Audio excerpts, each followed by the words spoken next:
Hello, sports fan. This is Stephen here with Sports Choice Plus. I'm bringing you a very special breakdown. I'm going to be covering, is George Karl that bad?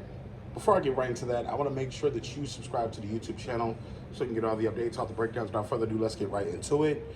George Karl, if you do not know, is a Hall of Fame basketball coach who coached throughout several NBA seasons to the likes of the Milwaukee Bucks, to the likes of the Seattle Supersonics, to the likes of the Denver Nuggets. He's coached a lot of great places. He coached a lot of great players.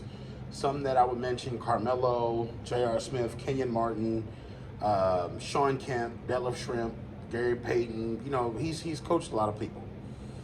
Carmelo sat down and did an interview, and he talked about from the start of his relationship with George Karl was always negative.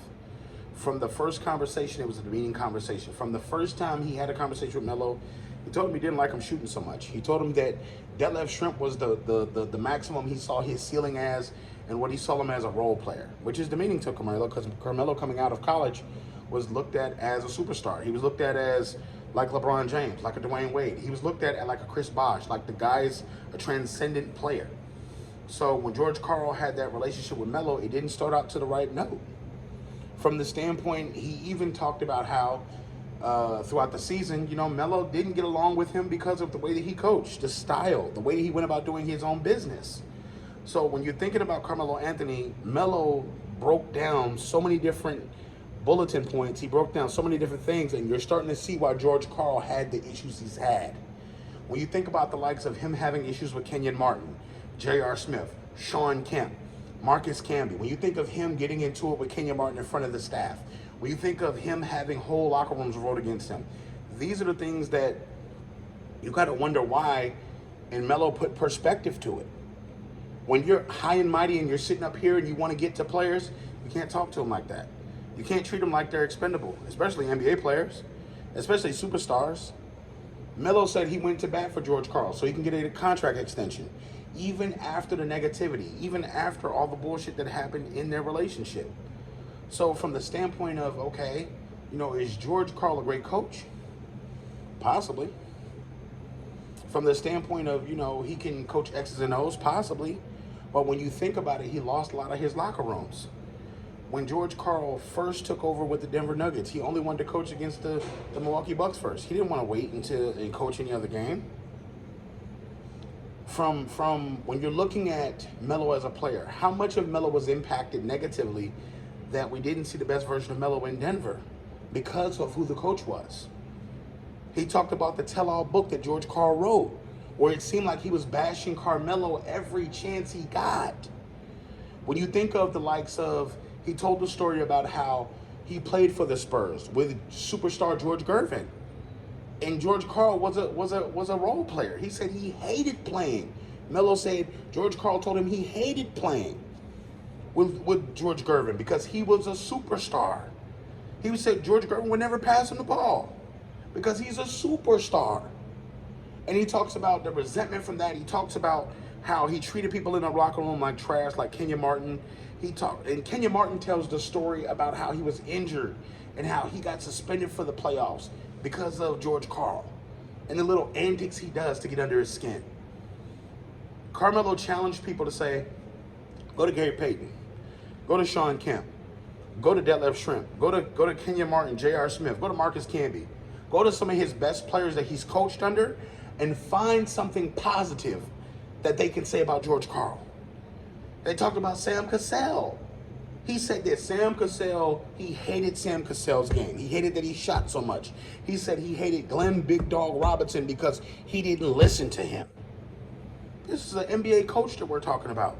This is Carmelo Anthony coming forward and telling his truth. So I got to ask myself, out of all the George Karl's wins and losses and NBA Finals games and things like this, how much of him was the issue he didn't have more success?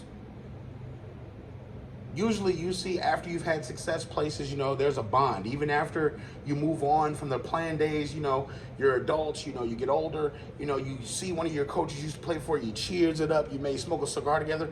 But no, George Karl is not celebrated by mostly none of his teammates, by mostly none of his players. Melo said he feels bad for him at this point. He said that he wanted to fight George Karl. Kenyon Martin talked about wants to fight George Karl. J.R. Smith talks about wanting to fight George Karl. Gary Payton has nothing positive to say, and you got to think, Gary Payton was in his prime with George Karl and Sean Kemp. It's tough, because at this point, you got to think, was it abuse of power?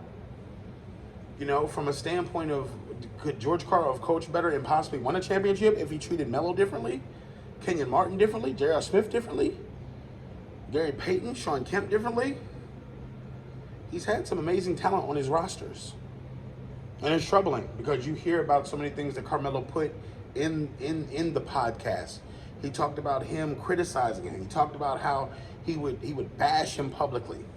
And the craziest thing, the tell-all book, when Melo went to his face directly and said, "What's the issue with me?" George Karl made excuses. "Oh no, you can't believe everything you hear." Melo was like, "Oh no, I saw the inserts of the book. What we talking about? My name's all through the book." "Oh no, Melo, don't. They're just putting that out there." Tell all books from your coach, where you're the subject matter of a lot of the coaching issues. It's tough. It's tough.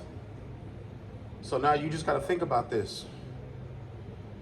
Coaching wise, do we look at Melo the same? Do we look at Melo's career the same in Denver? Do we give him grace? Do we give him a thought process of, does your coach really want you to succeed? Does your coach want you to win?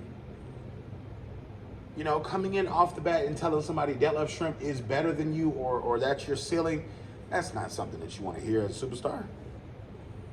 Now let's face it, Melo went on to have a great career.